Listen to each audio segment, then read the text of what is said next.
This is Captain John Dixon, and he's with American Eagle. John, your perspective, sir. Good morning, everybody. You've pretty much heard all the issues from my distinguished panel members and where we're going and what the daunting tasks are ahead of us. So I thought I'd give you real quick, almost a case study. I am that express carrier to that regional airline, okay? I'm probably hiring as many or more than anybody else out there right now. And the mean time of our new hires has in fact come down and is continuing to go lower. So, but we do have an operation to run. We have an airline to run. And we are going to run it safely with the same standards that we've always run our airline. So how do we make that happen?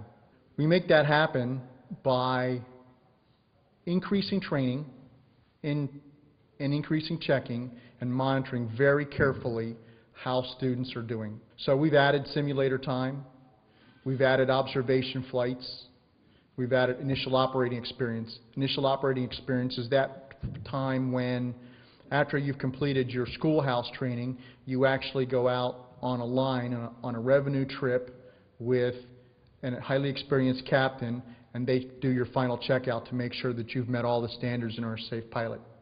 Okay? One of the big key areas is that the regionals, the expresses cannot lower the standards.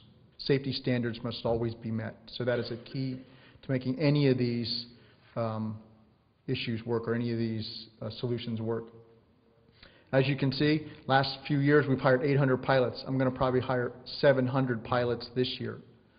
So you're probably wondering where I'm going to get all those pilots. And to be honest with you, there's days when I wonder where I'm going to get all those pilots. Okay? But there are a lot of people that want to be pilots.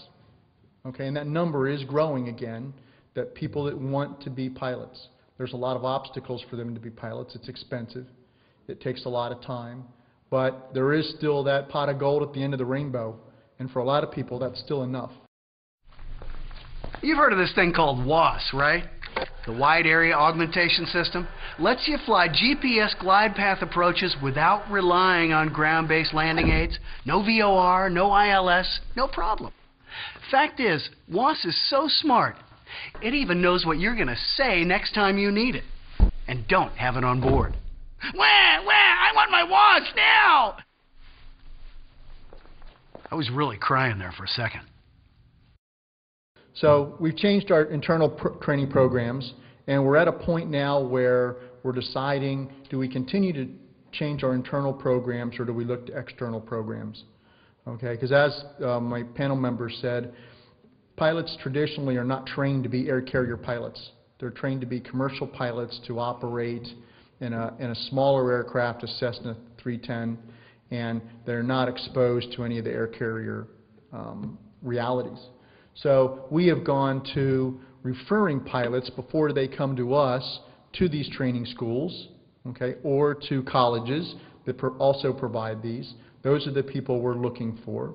And we typically will tell prospective new hires, if you go take this course at this school or this college and learn these specific air carrier related tasks and training, then that will bridge that gap.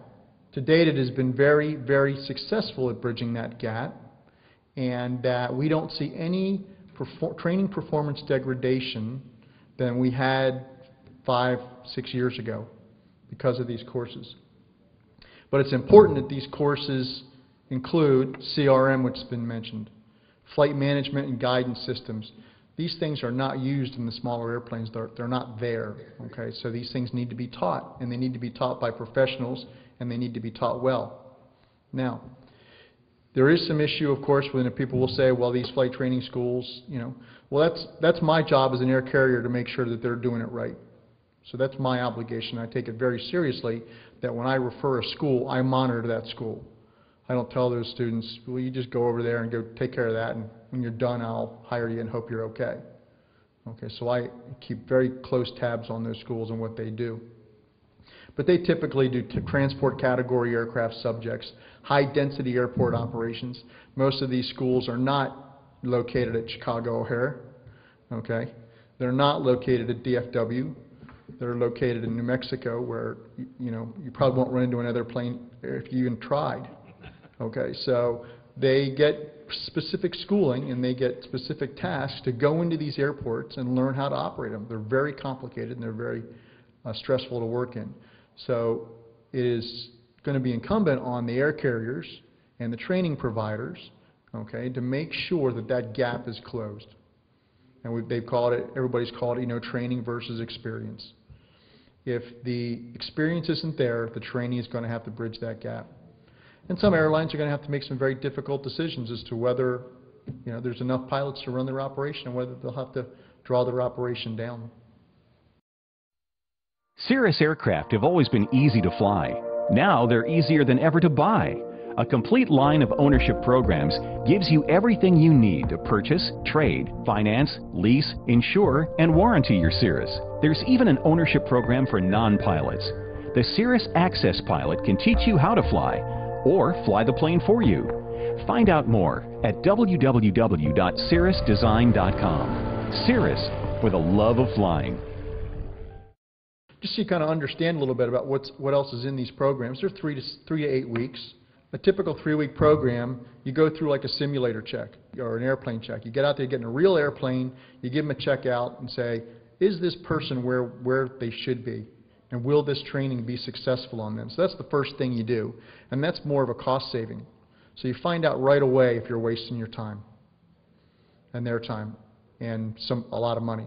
So if they pass that, and that's usually throw them at a high-density airport with a quality instructor in a instrument fashion and see how well they do.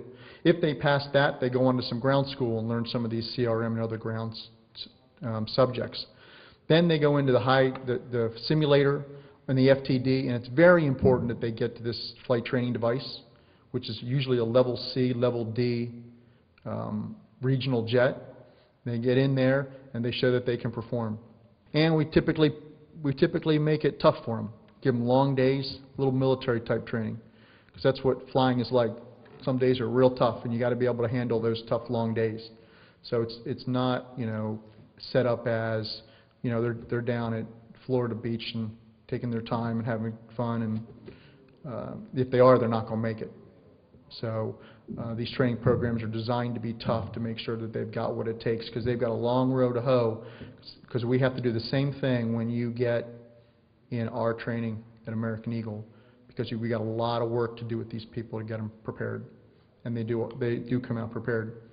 Graduates of these programs and graduates of university programs that employ these advanced training are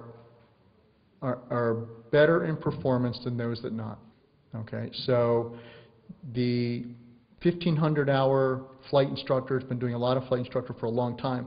Typically, they're not going that second or third step anymore. They stay at a flight instructor until they get enough time. And after so many years, that flight instructor, you just don't learn any more about being a pilot. So it's important even those people go to these courses, and they come out better. And I think it's pretty obvious that if this trend continues, okay, these training programs are going to have to be longer, better, and more expensive. As demand continues to go up, and the demand comes from carriers like me, there's no doubt about it. They're absolutely right.